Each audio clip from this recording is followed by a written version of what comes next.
Saquon Barkley. Yeah, my daughter's also asked me if we're going to win now, Daddy, and the answer is no. Yeah, that's right. But your daughters are asking like, well, are we going to win now? Because it's it's plus 125, sure. and this feels like exactly. Yep. You've trained your daughters to be degenerate gamblers, which I like, by the way. When I can't get a hold of you, I'll text Remy and I'll be like, hey, what do we like? I need a line on the Orioles. Actually, so I have this bet on Kobe White in the NBA to win Most Improved Player. So I'm taking my daughter to Barclays Center tomorrow night to watch them play the Bulls. That's what fatherhood is all about. Taking your daughter to Bulls Nets. Fantasy Football Happy Hour with Matthew Berry, served by Applebee's. Welcome to the Fantasy Football Happy Hour. I'm Connor Rogers alongside Matthew Berry, Jay Croucher. Fellas, I thought we were going to start this show talking about a little March Madness. We are going to get to rankings. We are going to get to NFL Draft.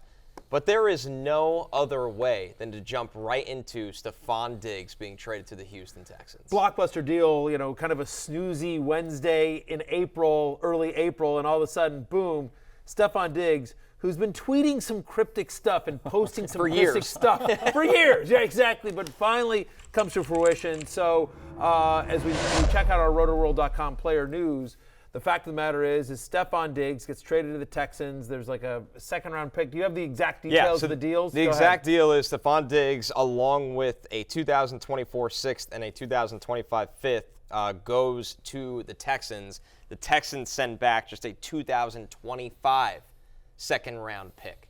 Now, the Bills will carry over $31 million in dead money. All of this tells you they wanted nothing to do with Stefon Diggs. They were like, we want out of the Stefon Diggs business, as you see here from NFL Network. Ian Rappaport, to be specific, it's a 2025 second-rounder going to Buffalo. That's Minnesota's pick.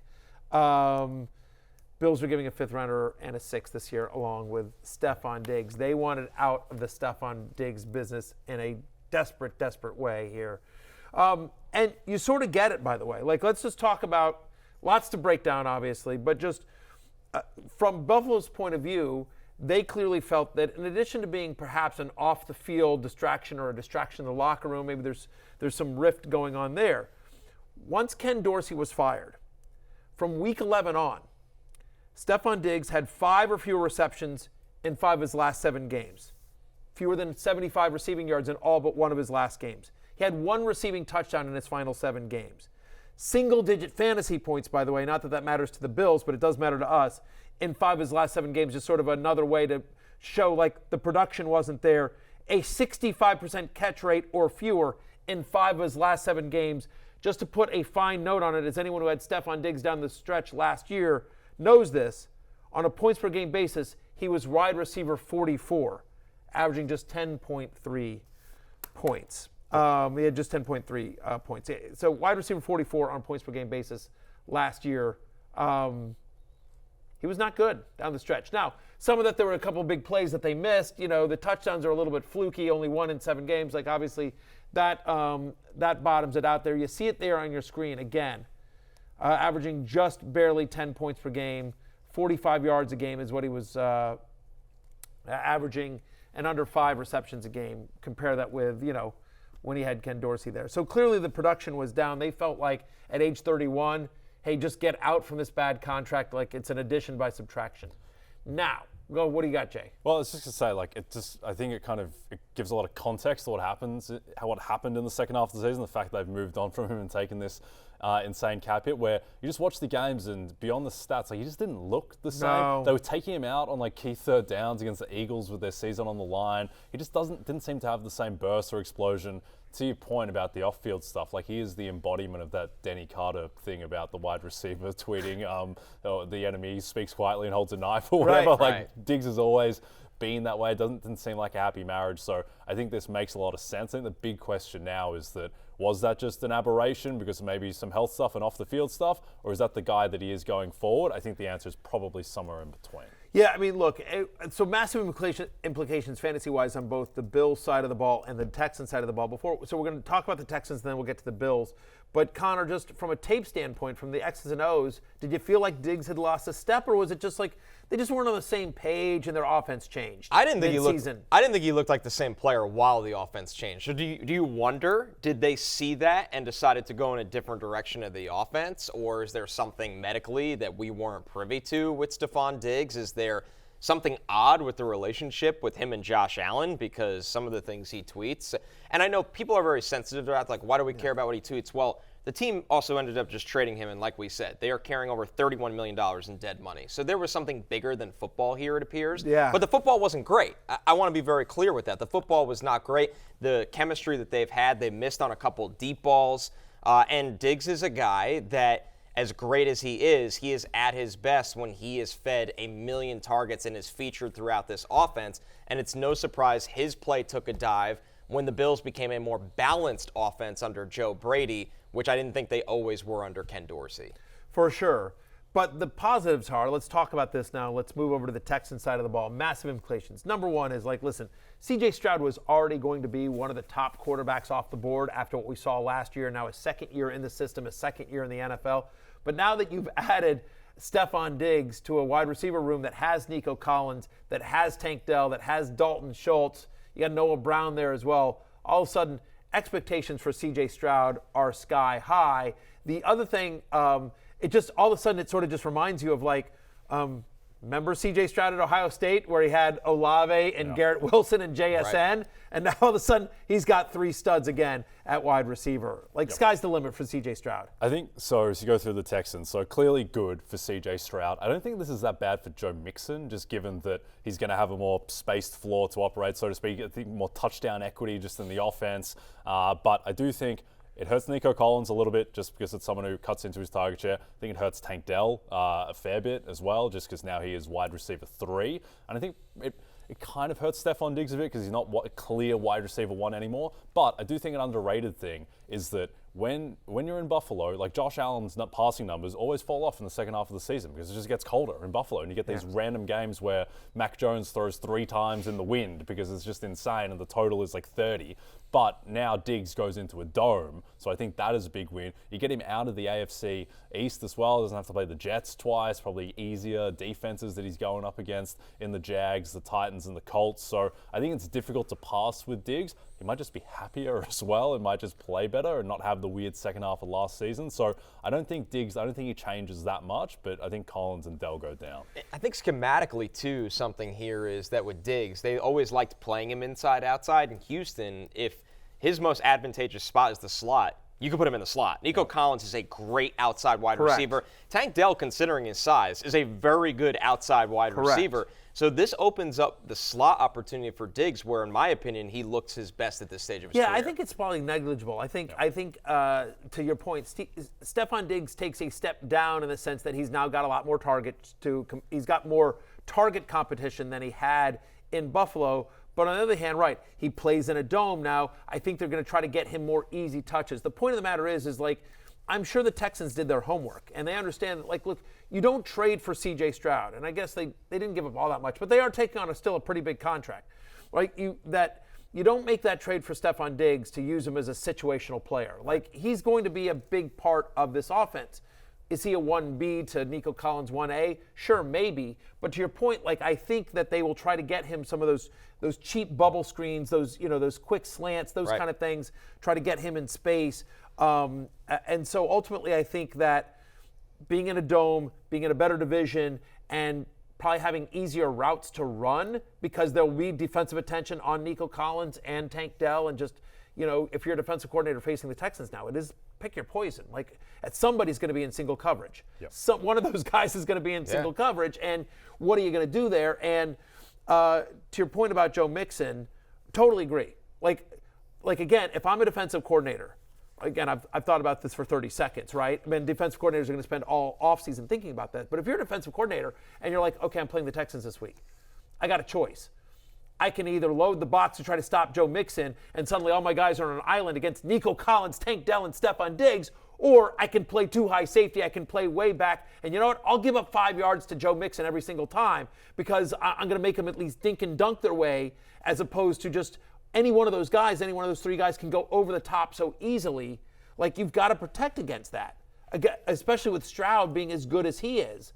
Like, he's going to look around and be like, that's the guy I'm going for. And so and they will be in scoring position more often, and they'll use Mixon at the goal line. I think this is actually a nice a trade for Joe Mixon's fantasy value here as well.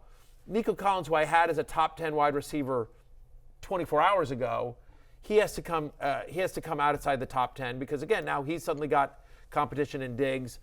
I also wonder if they're a little bit concerned about Tank Dell's recovery. I wonder if this serious injury, small guy, speedster. Yeah, who was great last year in a small sample size. And so, they're like, hey, we've got a window here. We've got C.J. Stroud's rookie contract, and like we've got a chance to really do something. We don't have to pay Nico Collins yet. We don't have to pay a lot of the defense yet. Like we've got a small window here to really make some noise. So, hey, we can take on Diggs' contract and try to protect against the fact that, like, remember Tony Pollard? Yeah. Tony Pollard broke his leg the year before, and he came back in time, but he wasn't the same guy for the first half of the season. Again, Tank Dell, smaller guy who had a similar injury. Again, like a speed guy. If you're nervous about maybe this protects against, if Tank Dell isn't 100% ready to go. Yep. Real quickly, the trickle effect on the Bills' offense. Now, this is a difficult subject because we all know the Bills are going to draft a wide receiver At early. least one. At least one. So it's hard to actually make predictions of what does this do for who and that because we don't have the full puzzle yet in front of us. But I think the guys that are there, how do you look at them right now? I think if I had to draft today, I feel like the safest guy, first off, let's start with Josh Allen. It's not ideal for Josh Allen. Like, regardless of whatever's happening in the locker room, losing somebody the talent of Stefon Diggs is not great. But he's still Josh Allen. I think the wide receiver room is not complete, to your point. I think they will add some guys. There's also some big-name free agents we'll talk about in a second. Maybe they trade for somebody. Do the Bills trade for Brandon Ayuk? Do the Bills trade for T. Higgins, both rumored to be on the trade block? Like, you could certainly see them not being done. I will tell you this. I would be shocked if this trade was made without Josh Allen's tacit approval. I don't think they he's the franchise. They're not, Josh Allen isn't learning about this by, a tweet from the NFL Network or Schefter, right? Like he's, so my expectation is that there's probably more to it than just football as to, why this trade goes down, and they're not done yet. But Josh Allen, because of the rushing, because of the touchdowns, Josh Allen's still gonna be my number one quarterback in fantasy. But with Stefon Diggs and now Gabe Davis gone, Connor, what kind of wide receiver do you think the Bills are definitely drafting one in the first round, and I think there's a chance they take one in round 2 as well. But like now we sort of thought like it's definitely going to be somebody on that side. Is it like absolute? There's no way they're doing a slot guy because now all they've got Shakur and right. Curtis Samuel, blah blah blah. So yeah, it's a big outside vertical receiver, and if you go way up into this draft, which is not going to be easy to do from the 28th pick, you're looking at Rome Odunze, you're looking at Brian Thomas Jr. If you're stuck at 28, you're in the world of Adonai Mitchell from Texas and Keon Coleman from Florida State. I don't think the Bills are going to be looking at the Lad McConkeys of the world as much as he can play inside and outside. I think they need somebody, Jay, where, this is the highlight right now, but they also lost Gabe Davis. So the presence to win down the field right now, especially with size, feels like it's lacking in this offense. Yeah, I think Khalil Shakir is the interesting one because he had an excellent close to last season. I've always enjoyed Khalil Shakir's work. He's just a very good player. Also, Connor, I think your Jets now have the best roster in the AFC East. On paper. It's all about keeping the old men healthy. Yeah. And there's a lot of old dudes on paper with that team. Don't the Dolphins still on paper. They lost some guys though. They did lose some guys. It'd be wide open. I guarantee those. Set the odds for me. They're right plus 200 to win the division. The Bills are plus 160. The Dolphins are plus 200 as well. So almost even across the board? Pretty even. Patriots won't win the division, but those top three, pretty close. Just to put a bow here on the Bills, yes, to your point, like this wide receiver room isn't done yet. Could they, whether it's like Higgins and Ayuk, could they sign OBJ, who's a free agent? Tyler Boyd, like your guy Michael Thomas is out there. Wow. Some DJ Shark, anyway, they're not done tinkering yet. But if I had to draft today, I feel like the safest guy is probably Dalton Kincaid. For sure. Because they're not going to trade another tight end, and he came on towards the second half of last year. So it'll be interesting to see Shakir versus Curtis Samuel. Yeah. I think Curtis Samuel was a really nice signing by them. He's a very talented player who's now going to see a big lift in target share. So I like Curtis Samuel, but they're going to be a more balanced offense, between run and pass, and they may just sort of Shakir and Samuel may just sort of balance each other out, and so one week it's one guy and the next week it's the next. I do feel like Dalton Kincaid is a guy who's going to have a very solid role at a position that doesn't have a ton of depth in terms of fantasy football. So he's the guy I feel best about on the Bills as it stands today. Yep, agreed. By the way, you probably saw the little sneak peek in the corner there. Both Alabama and NC State hoops drink free, as well as the city of Buffalo, I think, after this trade. Yeah, Thankfully, for sure. And the city of Houston, let's be honest. Yeah. But They're drinking my good right son, now. it's been a great Final Four or March Madness in the Berry household because, as you guys know, my son goes to Alabama, Roll Tide. My wife actually went to UConn. I went on Bet the Edge. I made my Bet the Edge debut where I predicted UConn would win it all. And so far, that prediction that no one else believed in, no one had them, no one thought the Huskies could do it again. They definitely weren't the favorites. Yeah, definitely. They weren't the number 1 overall seed. No one believed in UConn. Sleeper picks. So far. I did have Alabama going far, too. Again, more homerish than anything else. But so far, it's looking good. But shout out to Alabama because they're going to the Final Four. Shout out to NC State because NC State, not only the men, but also the women in the Final Four. It's a great time to be a Wolfpack fan. And also shout out to UConn. UConn with a big upseat. UConn women, who everyone had just sort of left for dead because they had so many injuries at the beginning of the year. The UConn women upsetting USC and Juju Watkins to get to the Final Four. It's weird. When people talk about Belichick and they talk about Nick Saban and they talk about Phil Jackson, they talk about the great coaches of all time, any sport. I feel like Gino Auriemma does not get nearly the due that he does among the echelon of elite coaches of all time, any sport. Yep. Dan Quinn as well. Yes. Yeah. Riverboat Ron. Yep. Yeah, no, I mean, but honestly, he's not, Gino Auriemma, and doesn't need me to blow smoke, that guy's been more than, feted throughout his life, but I'm just saying, he's not a finalist for Coach of the Year. He's not. It's Lisa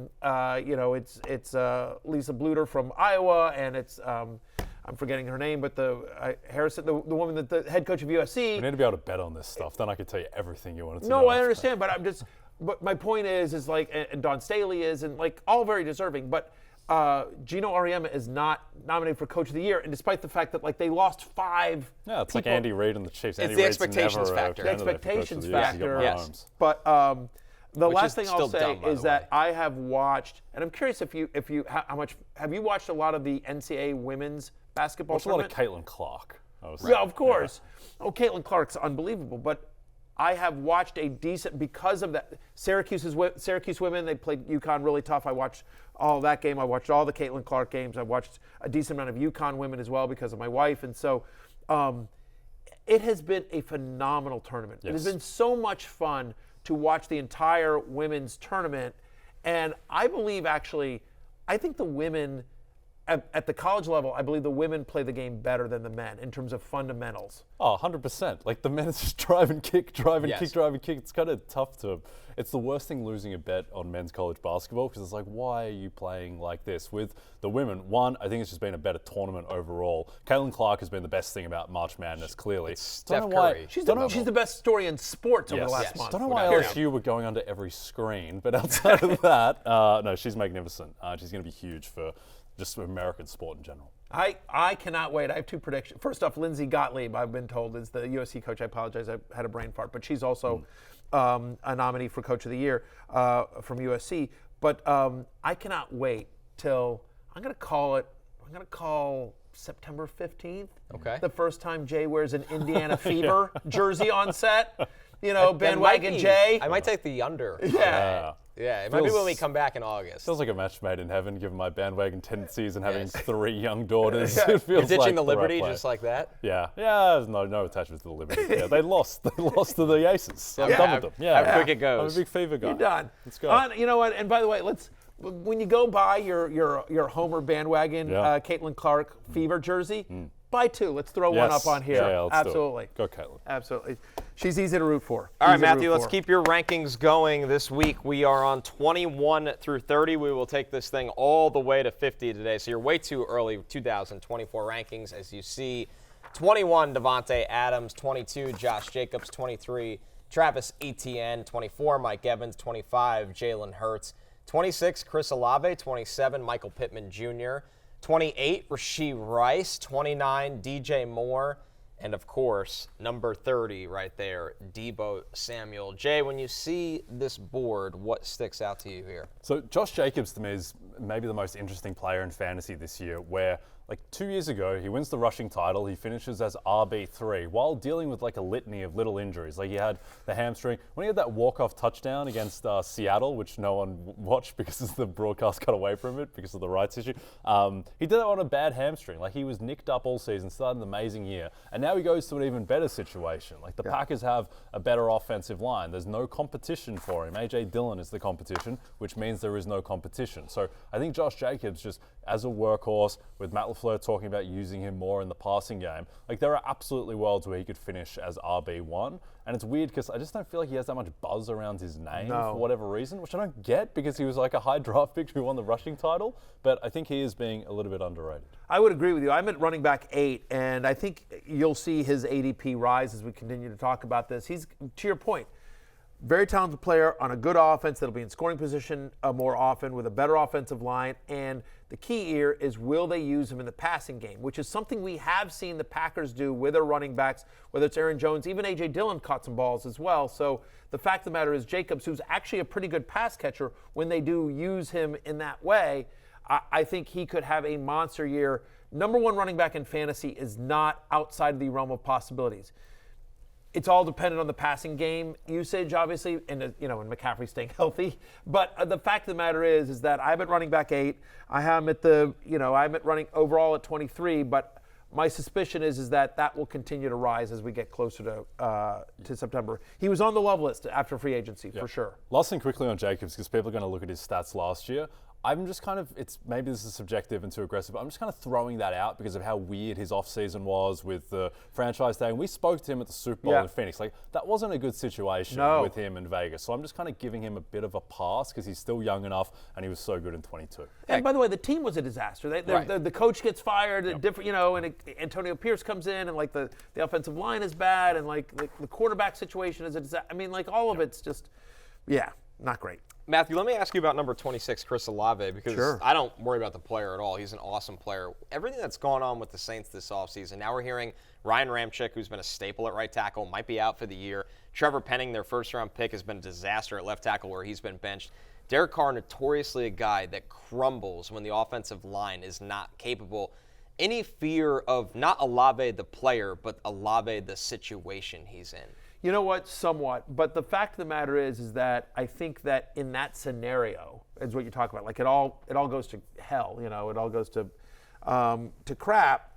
And they're losing. They're going to be throwing. And again, I'm just banking on, massive target share for a really talented player that will have mid-tier quarterback play. Like, whatever Derek Carr is, even Derek Carr behind a bad offensive line is still going to be better than 12 or 13 quarterbacks in the NFL. Like, he's never going to be worse than like quarterback 20 in the NFL. Like, he's somewhere in that QB 15 to QB 20 range from a pure NFL standpoint. And so if they're, and he's always going to take deep shots, Derek Carr will, and he's always going to take Chris Olave. So this is a bank on talent and volume and the rest of it, and also environment, right? Like, the NFC South doesn't scare you that much as a division.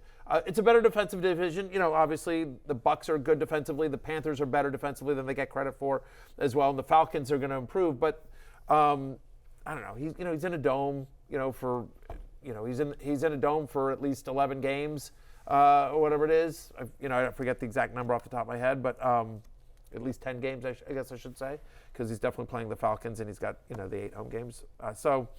Or the 9 home games, right? 9 home games. He's got 9 home games this year. Yeah. So, I think the other thing too is like Derek Carr was like a cinematic. I don't know, who's like a cinematic character who just gets beaten up a lot, like Jack Bauer in like a 24 season where like he was constantly hurt. He's getting concussed, his shoulder. Right. Like it didn't feel like he was right all season. So you'd have to project at least a little bit better health for Derek Carr this year. The last one on this list that's really intriguing, Matthew, is DJ Moore. I mean, we expect a passing upgrade under center and Caleb Williams, and the supporting cast around him has gotten really good in a hurry.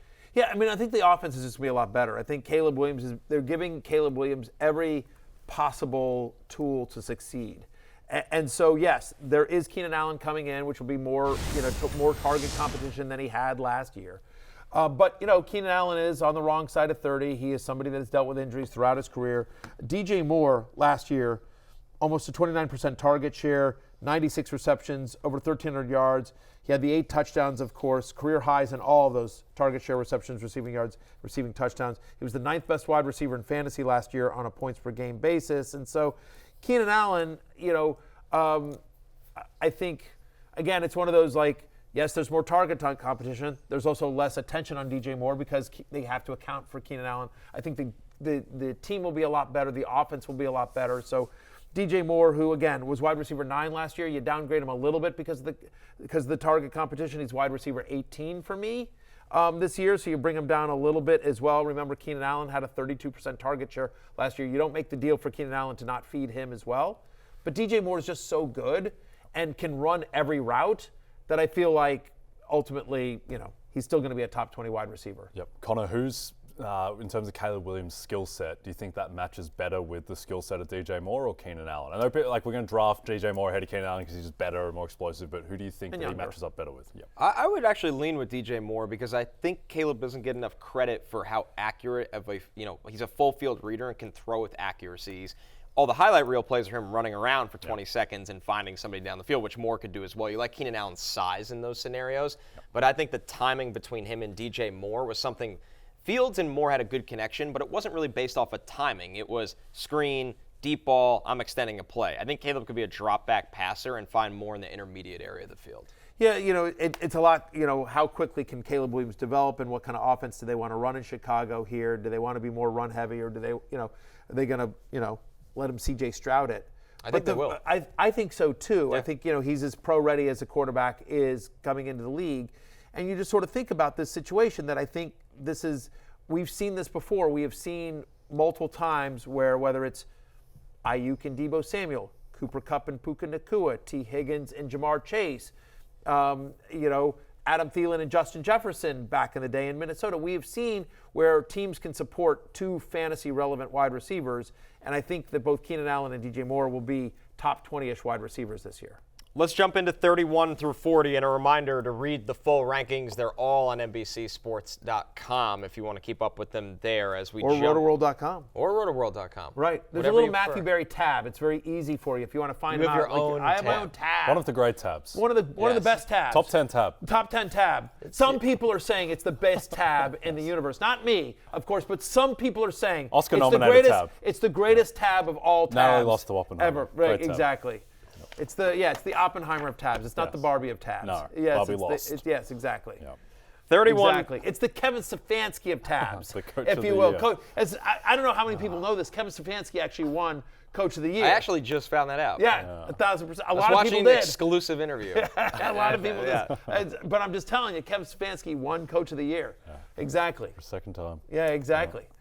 31. DeMeco Ryans now he's being the 8 ball on it because they're like, they gave you Stefon Diggs, dude. Like now we have expectations. Yes. I still think he'll win if they get the 1 seed. Connor and I were talking about this on the chain that you're not a part of. Yes. D'Amico Ryans gets the 1 seed after losing on a tiebreak this year. He's winning Coach of the Year. They're going to give it to him. Yeah. I wonder what those odds went to because it was like plus 1,600 at that time. I don't know. 1600. I don't know. There's so many. Anything could happen. Like Dave Canales could win 10 games. If the Lions wind up with a 1 seed, Dan Campbell gets it. I like that too. I like that. I mean, Yeah. Yep.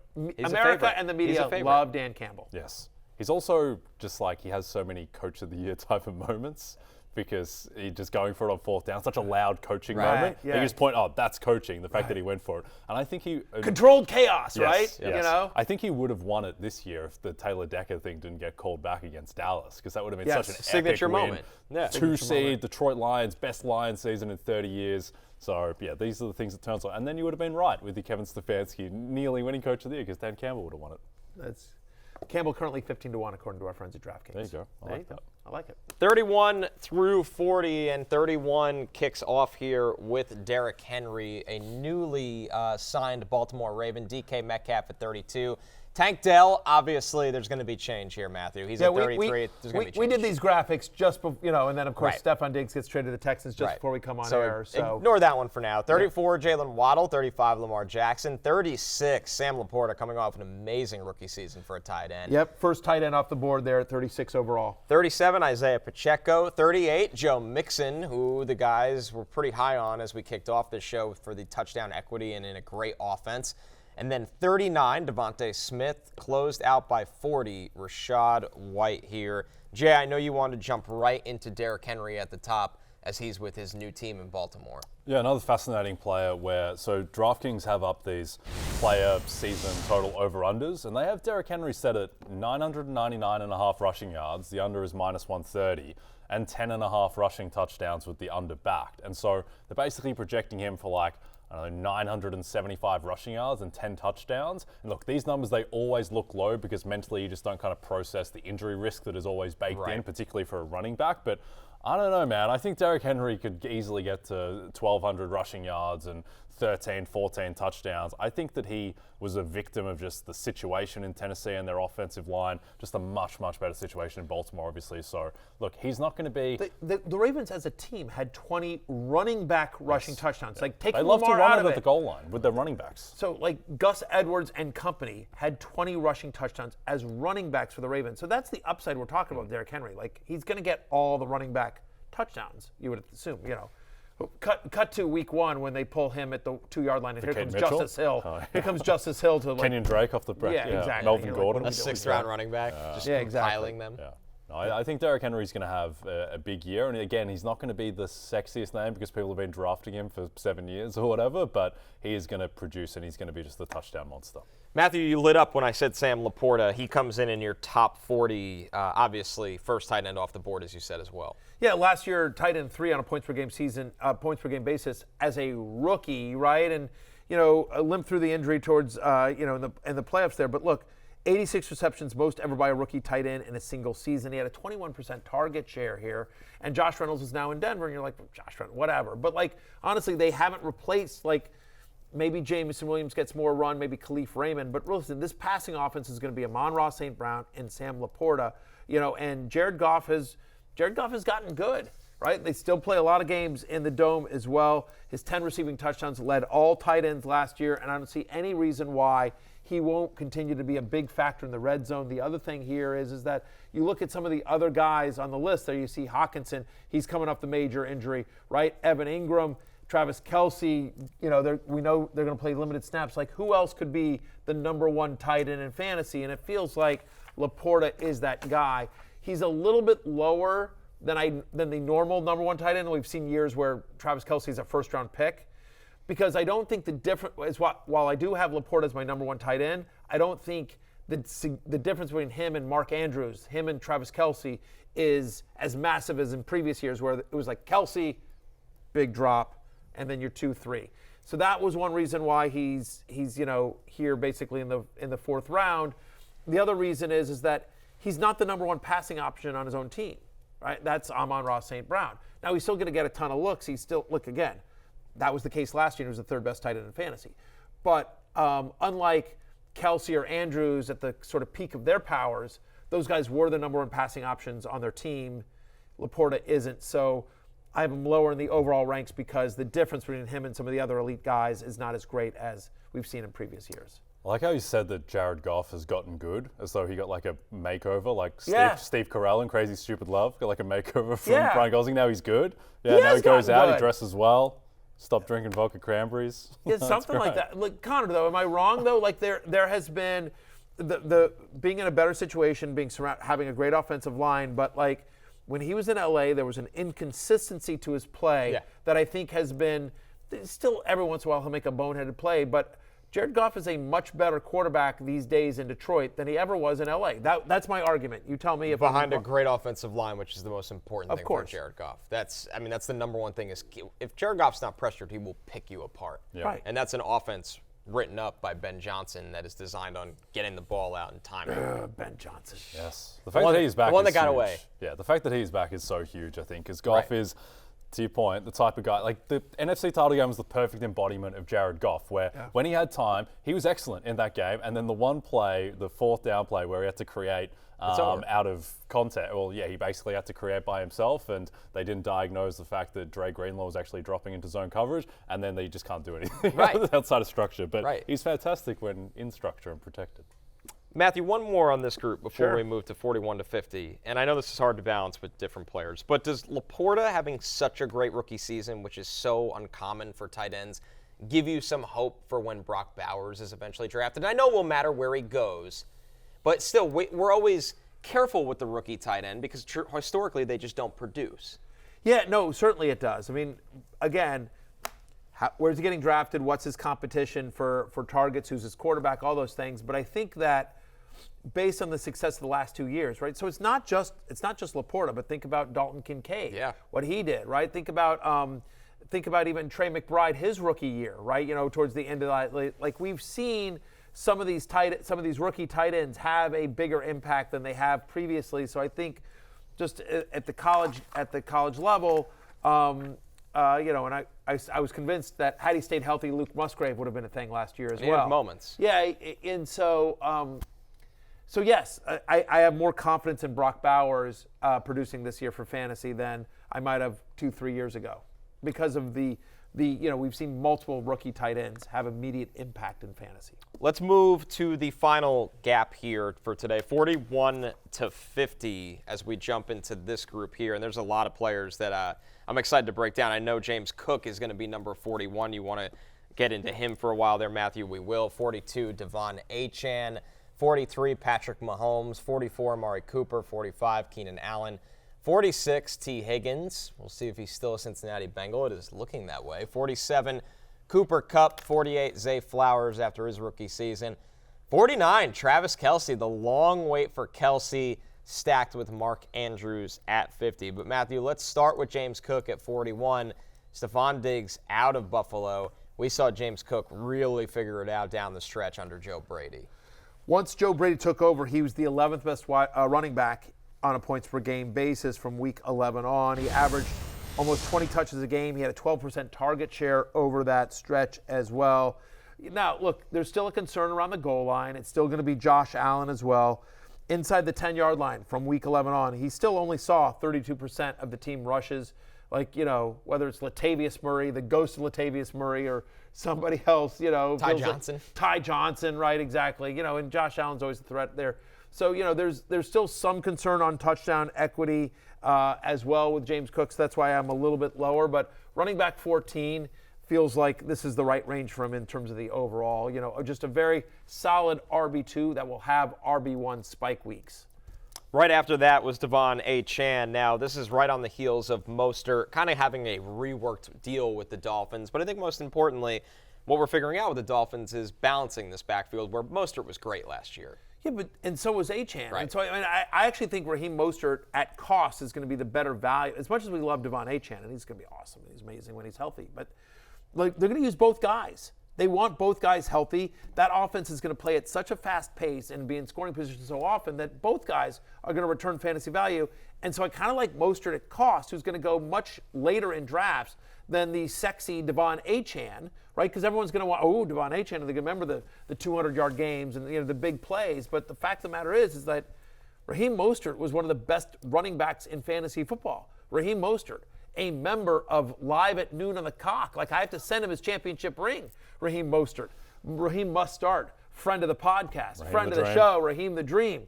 I'm just saying. Man of many names. Man of many names. Yeah. Just say he's part of the championship culture that we've built at Live at Noon on the Cock. Yeah. I will say with Achane, he had, and I know that at the end of his season and he was injured and he just didn't have that many moments. At the start of the season, he had these moments where it's like Victor Wembanyama-esque, where you're watching, it's like, what is this? What is this sport? Like, just the way that he would glide and accelerate, It's like he's just playing at a different speed and a different kind of space-time continuum to all the other players. And so he just didn't get back to that. And I think that was because probably the injury, and he's just kind of, he's a rookie and he's easing into it. Like, there were stretches last year where it's like, is he just the best running back in football and this is just what's going to happen from now on? And so I still think there is some of that ceiling still there, but most of it is clearly going to get his touches. Yeah, but anyway, both guys I think will be, and because of that, because he ended the season poorly, I do think Achane potentially is a value as well. There's some, the injury risk and the Mostert usage is baked into where I have Achane ranked, but like, again, top 5 running back, if he stays healthy, that's in the range of outcomes for him. A lot of people say, Matthew, do you watch the NBA? And I say, yes, I do. I love the NBA. And they're like, why? And I say, well, otherwise I won't get any of Jay's references on the effing show. It is a homework assignment. Hey, God forbid he just talks football. Right. Kobe White. We've had some Stromile Swift references in the past. Yeah, we go deep into the bag. Yeah. 43J, Patrick Mahomes. A long wait to get to Patrick Mahomes, but his wide receiver situation becomes more curious by the day, it feels like. Yeah, he's my sleeper pick next year, Patrick Mahomes. Let me write this one down. Good. How do you spell the last name? That's funny. I still feel like the Chiefs had this awful season last year. They won the Super Bowl. They did. I think so. Mahomes finished as QB8 last year with everything going wrong. Like that is the worst season that Mahomes can have statistically. He was still QB8 the year before without Tyreek Hill. He was QB1 in fantasy. So I think that with Marquise Brown, and we'll see what happens with Rashee Rice because I don't know how to project that. I don't think that Rashee Rice is going to be like out for the season or anything with what's available at this moment. I know it's not good, but we need to see what happens there. But assuming that Rashee Rice is out there with Kelsey, with Marquise Brown, finally just give them back that deep threat that they haven't really had since Tyreek left, and I'm not counting Marquez Valdez-Scantling's fulfilling that role. I think that Mahomes has certainly a lot of scope. Now, Josh Allen clearly has to be the guy because of the rushing upside and the touchdowns, and you probably rather Hurts over Mahomes as well, but I don't think anyone's going to be shocked if Mahomes is the number 1 quarterback in fantasy again. Yeah, and by the way, they're in the mix for drafting, again, we've talked about this ad nauseum, but it's a very deep wide receiver class They'll take this one. year. Don't you think? Like, yes. The Chiefs are one of the teams. Yep. The Chiefs are one of the teams that will likely draft a wide receiver that maybe that wide receiver won't be relevant for fantasy because there are so many mouths to feed in the passing offense, but it's just another weapon for Mahomes. I know they still have hopes for Sky Moore and Kadarius Toney. One of those guys can emerge. I don't understand why them and only them have that hope. I know, but I don't get. To this day, I still understand like why. I don't know if it's just maybe the guy just can't. Maybe he's dumb as a box of rocks, or he can't like run a route tree or whatever. But like I don't understand why Justin Watson doesn't get more run.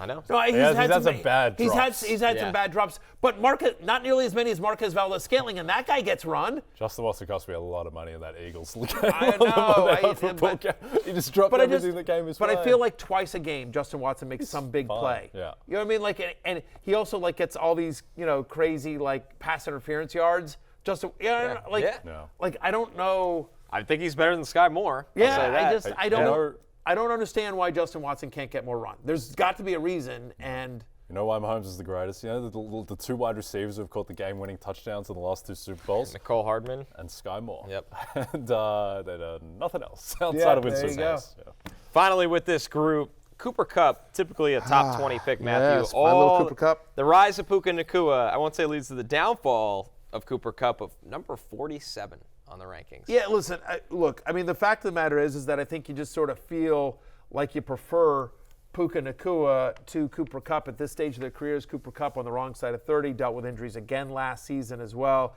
Nacua was clearly the preferred option down the stretch as well.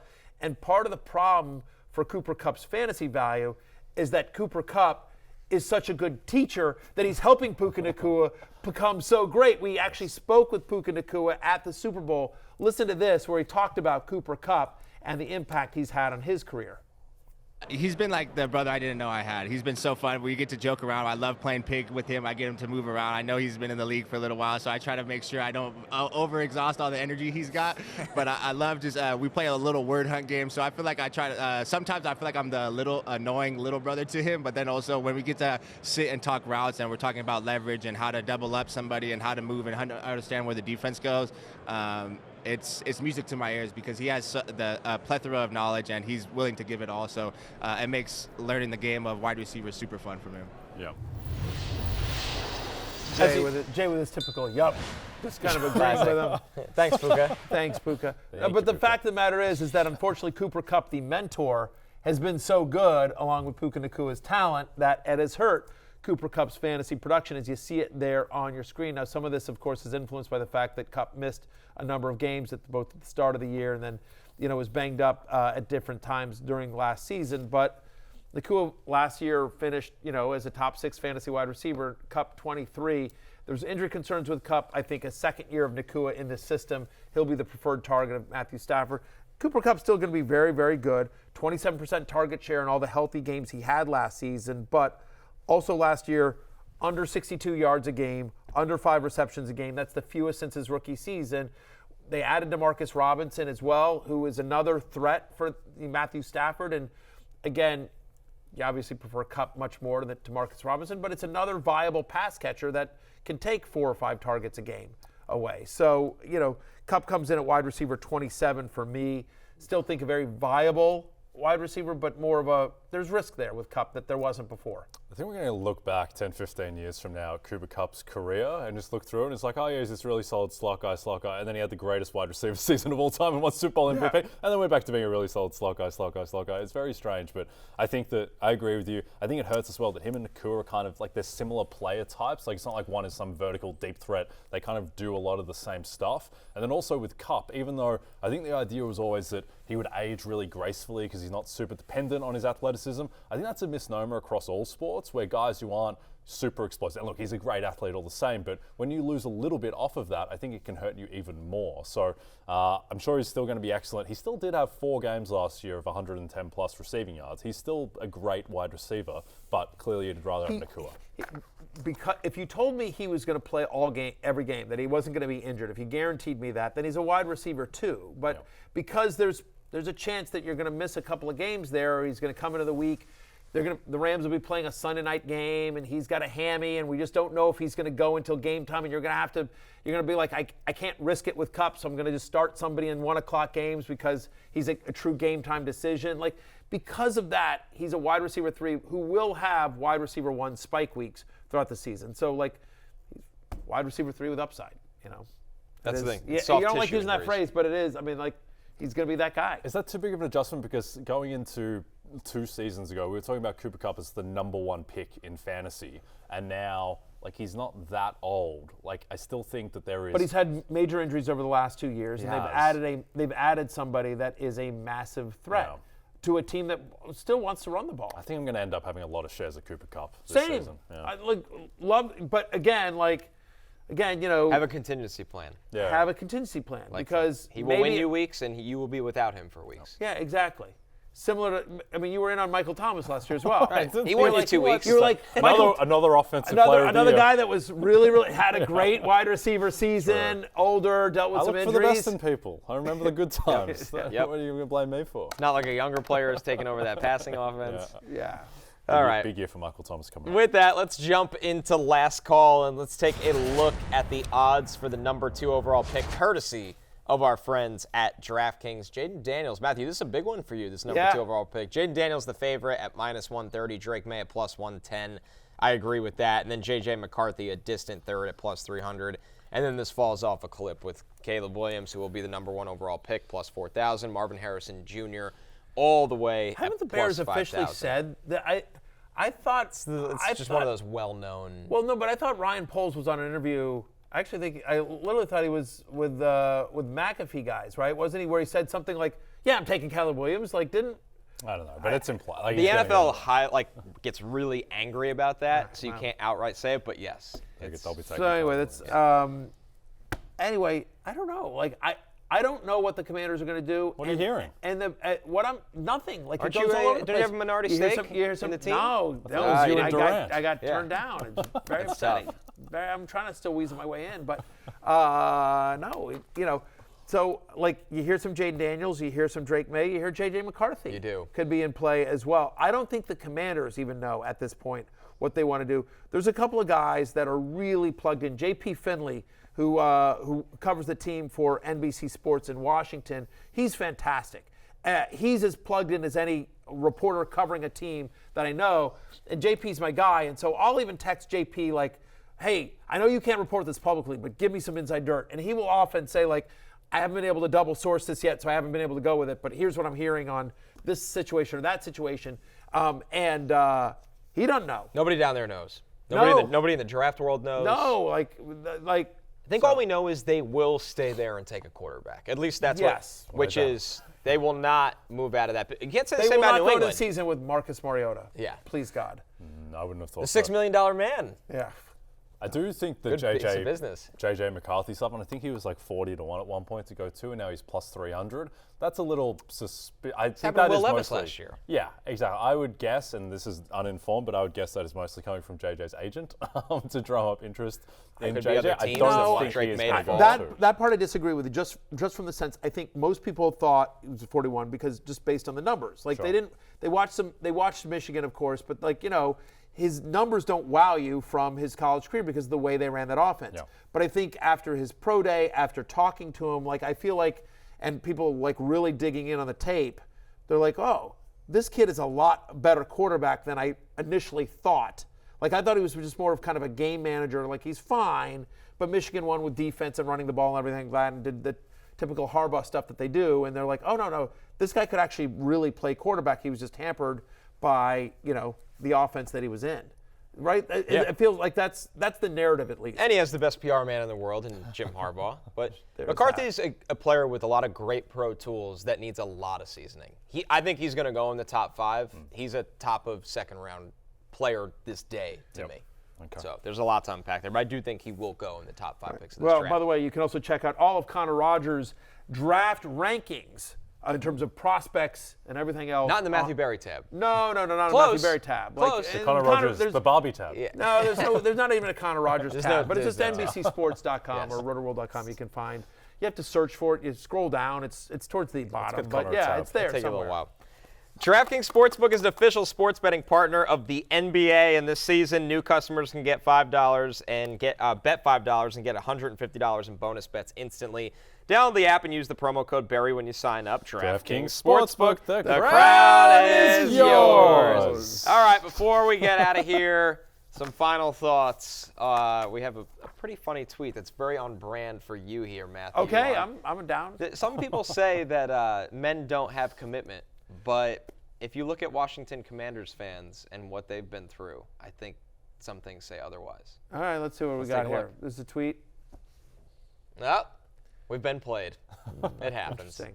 A little late after though. April We have Yeah. we have no commitment to showing the tweet. No commitment to showing the yeah, tweet. So we've with that, I committed think to the bit. I think we're just gonna end the show. There Oh, it is. here's the tweet. What is this? Oh, wow. That is the Men don't know what commitment is. That's from Sonny B.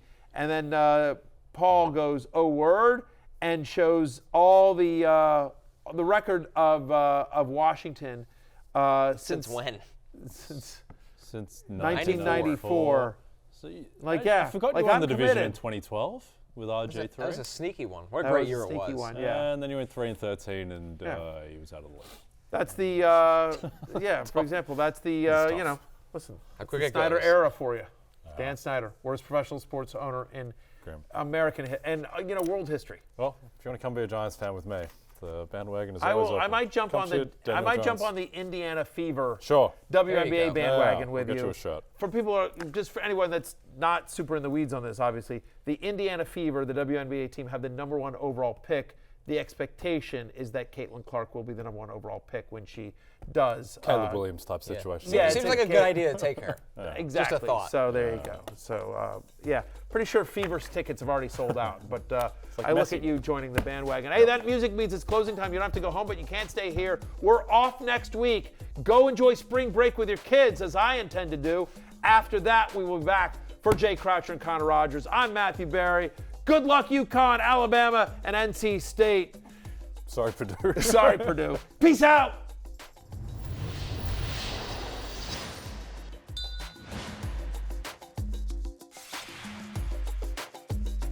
Hey, it's Matthew Berry from NBCSports.com and Rotoworld.com, and I want to thank you so much for watching whatever it is you just watched, or if nothing else, being too lazy to click out of the autoplay after this video started, after whatever it is you actually wanted to watch finished. But now that you're here, I'd like to take a moment here to ask you respectfully now, okay? I'm asking you respectfully to subscribe to the NFL on NBC YouTube channel. You'll get the latest Rotoworld fantasy news headlines, all sorts of great shows, including my own Fantasy Football Happy Hour. So go subscribe now. Again, I'm asking respectfully.